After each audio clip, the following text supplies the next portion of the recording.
మన తెలుగు సంస్కృతి ఛానల్కి స్వాగతం. ఈరోజు మనం పర్యాయ పదాల గురించి తెలుసుకుందాం. దీని నిర్వచనం ముందు చూద్దాం. ఇక్కడ ఒకే అర్థాన్నిచ్చే వేర్వేరు పదాలను పర్యాయ పదాలు లేదా సమానార్థకాలు అని అంటారు. పర్యాయ పదాలు అన్న సమానార్థకాలు అన్న ఒకటే. సమానార్థకాలు అంటే ఏంటి? ఒక పదం ఉంటుంది, దానికి వేరు వేరే పదాలు ఉంటాయన్నమాట. అర్థాన్ని ఇచ్చే పదాలు వేరువేరుగా ఉంటాయన్నమాట.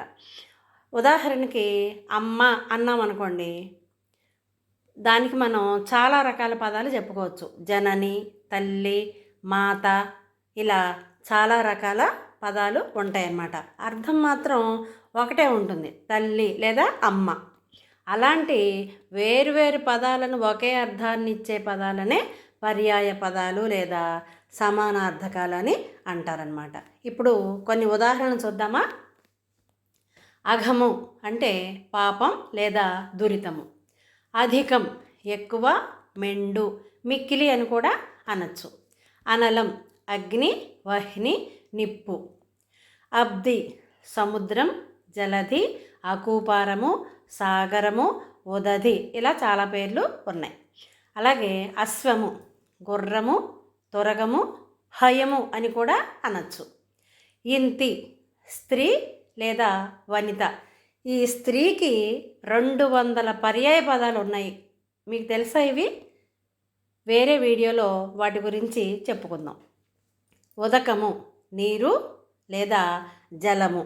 సలిలము అని కూడా అంటారు, అమృతము, ఇలా అనొచ్చు అన్నమాట.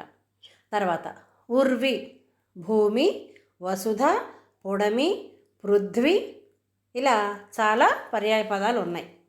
కన్ను అంటే నేత్రము, నయనము. అక్షి అని కూడా కన్నుకి పర్యాయ పదాలు ఉన్నాయన్నమాట. తర్వాత కపి. కపి అంటే కోతి, మర్కటము. ఇంకా వానరము అని కూడా ఈ కపి అనే పదానికి పర్యాయ పదాలు ఉన్నాయన్నమాట.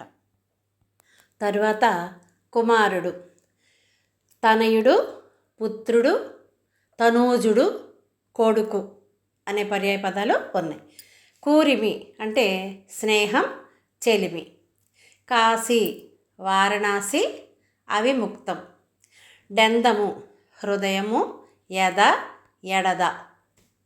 తండ్రి జనకుడు, పిత, నాన్న, ఇలా పర్యాయ పదాలు ఉంటాయి. తరుణము సమయము లేదా కాలము. ధనుజులు అంటే అసురులు, రాక్షసులు. దుఃఖము ఖేదం, బాధ, విచారం. నంది వృషభం, ఎద్దు. నారి స్త్రీ, పొలతి. ఇందాక మనం చెప్పుకున్నాం కదా, స్త్రీకి 200 పర్యాయ పదాలు ఉన్నాయని. అక్కడేమో వేరేవి ఇచ్చాడు, ఇక్కడేమో వేరేది నారి అని ఇచ్చాడనమాట. ఇలా మనం చూసుకుంటే నారి లేదా స్త్రీ అనే పదానికి 200 పర్యాయ పదాలు ఉన్నాయి. అవేంటో తర్వాత వీడియోలో చెప్పుకున్నాం కదా. పరులు, వరులు, ఇతరులు లేదా పరాయివారు అని కూడా అనొచ్చు. పామరుడు అజ్ఞుడు, నీచుడు. ప్రతీక గుర్తు, చిహ్నం. ప్రారంభం అంకురార్పణ, మొదలు, శ్రీకారం అని కూడా అంటారు. ప్రాచీనము ప్రాక్తనం, సనాతనం, పురాతనం. భాస్కరుడు సూర్యుడు, భానుడు, రవి, ఆదిత్యుడు, అహిమకరుడు, ఇలా చాలా పర్యాయ పదాలు ఉన్నాయి. తర్వాత ప్రాణం ఉసురు, జీవం. మకాం బస, నివాసం. మదం గర్వం, పొగరు. తర్వాత మాత తల్లి, జనని, అమ్మ.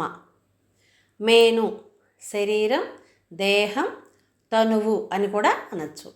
మైత్రి స్నేహము, నెయ్యము. రణం యుద్ధము, పోరు, కథనం అని కూడా అనొచ్చు. రథము తేరు, స్యందనం. రాజు ప్రభువు, భూపతి, నృపాలుడు, ఇంకా చాలా పర్యాయ పదాలు ఉన్నాయి. వృక్షం చెట్టు, తరువు, భూరుహం అని కూడా అనొచ్చు. సకలం సర్వం సమస్తం. స్వర్గం దివి నాకము. ఇవి 6వ తరగతికి సంబంధించినటువంటి పర్యాయ పదాలు. మరో తరగతికి సంబంధించిన పర్యాయ పదాలతో మళ్ళీ కలుద్దాం. చూస్తూనే ఉండండి మన తెలుగు సంస్కృతి ఛానల్. జై హింద్, జై భారత్.